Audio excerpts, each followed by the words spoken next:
Merci beaucoup, Pierre. Et à travers toi, je remercie infiniment la SFAR et toutes les équipes d'organisation de nous permettre de nous réunir, de faire cette fête de l'anesthésie-réanimation francophone. Et ce choix de la thématique de la sécurité anesthésie de par les perspectives francophones.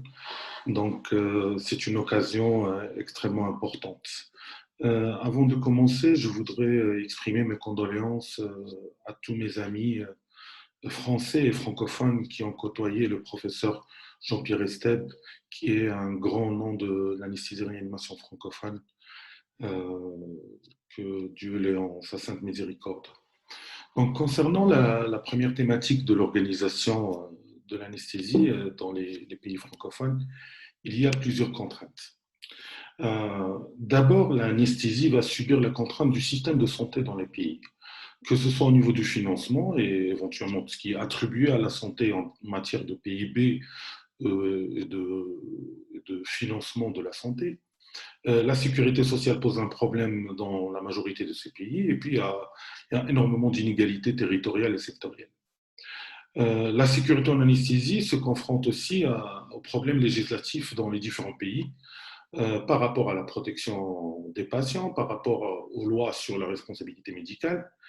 Et puis, il n'y a pas de texte spécifique à la sécurité anesthésique. Notamment, si on parle de l'organisation de l'anesthésie elle-même, la consultation pré-anesthésique n'est pas obligatoire. Tout ce qui concerne la salle de soins post-interventionnels, l'ALR peine à trouver sa place. Et puis, il y a pas mal de spécificités pédiatriques, et notamment sur la sécurité en pédiatrie. L'obstétrique, je vais revenir plus tard. Et puis, on ne peut pas parler de l'anesthésie sans parler de réanimation. On ne peut pas développer l'anesthésie et la qualité, un certain niveau de soins en anesthésie si on n'a pas de réanimation, de médecine péri-opératoire.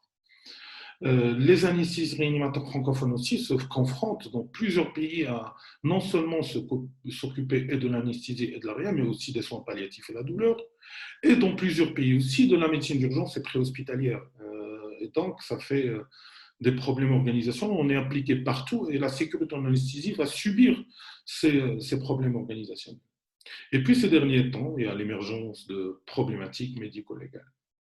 Alors, pour attester des problématiques sur la sécurité en anesthésie, ça ressort très bien, notamment, j'ai pris juste l'exemple d'une étude africaine publiée dans l'ANSET il y a 12 ans, où il y a pas mal de pays francophones qui ont participé.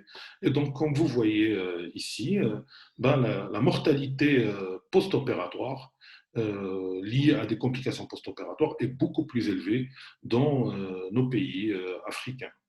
Et quand on va dans les détails, l'anesthésie prend une part importante. Euh, cette même étude, quand on a ressorti juste les données de l'obstétrique, ben, on se retrouve avec des chiffres qui sont extrêmement inquiétants, notamment la mortalité maternelle après césarienne en Afrique, elle est 50 fois plus élevée dans nos pays par rapport aux pays aux revenus élevés. Et les causes qui ont été déterminées majoritairement responsables de cette mortalité maternelle, c'est les hémorragies du péripartum et les complications de l'anesthésie.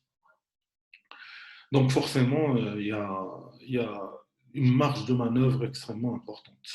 Et on a l'impression que les autorités ne font pas le nécessaire, malgré que l'exemple de la mortalité maternelle est un exemple de développement humain, est un objectif de tous les pays pour le développement, et ça pose problème. Deuxième point, c'est la réanimation. Donc, j'ai ressorti ici les chiffres qui ont été collectés par Jeune Afrique à l'arrivée de la pandémie Covid.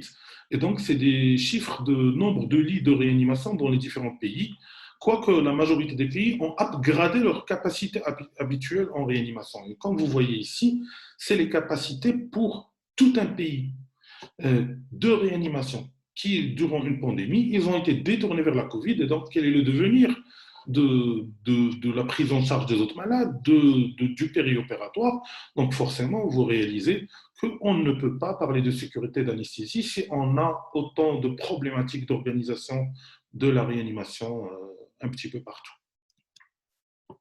Et donc, dans ce cas-là, nous, anesthésistes réanimateurs dans les différents pays, on a essayé de prendre nos responsabilités, à l'image de ce que ça a été fait au niveau de la SMAR depuis des dizaines d'années, ce qui a poussé vers des textes législatifs. Et donc, au Maroc, par exemple, on a fait au départ des recommandations concernant la sécurité en anesthésie en 2008.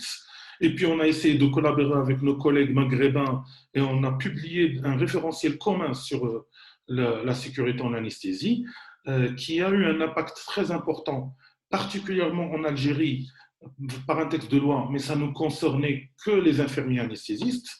Et puis en Tunisie, une circulaire en 2015 pour l'organisation de l'activité anesthésique dans les établissements de santé, où tous les éléments dont j'ai parlé ont été soulevés.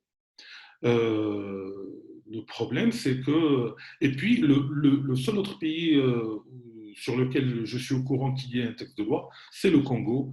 Mais tous les autres pays, il n'y a rien par rapport à la spécificité législative sur la sécurité en anesthésie.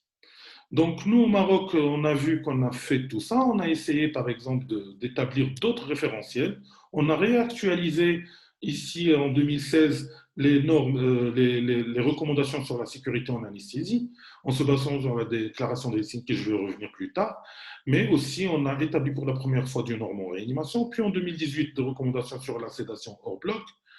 Puis en 2019, on a adapté les recommandations françaises des examens pré-interventionnels pour pouvoir pousser les pouvoirs publics à faire des textes, à organiser la prise en charge, et puis aussi pour donner des moyens pour protection des collègues.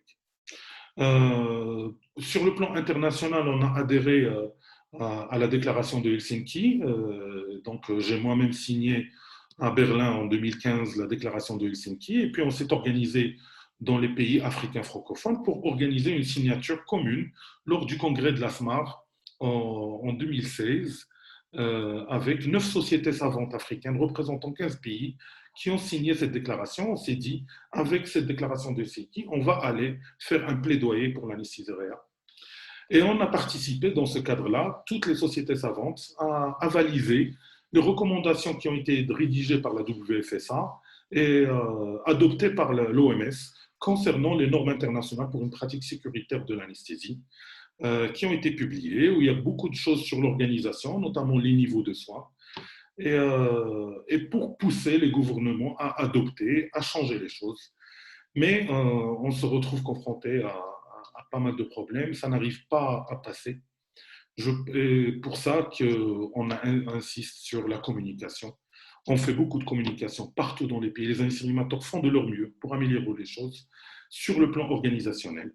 Mais on profite de cette occasion-là pour encore parler de la communication et communiquer entre nous pour pouvoir améliorer la sécurité anesthésique dans nos pays. Merci beaucoup.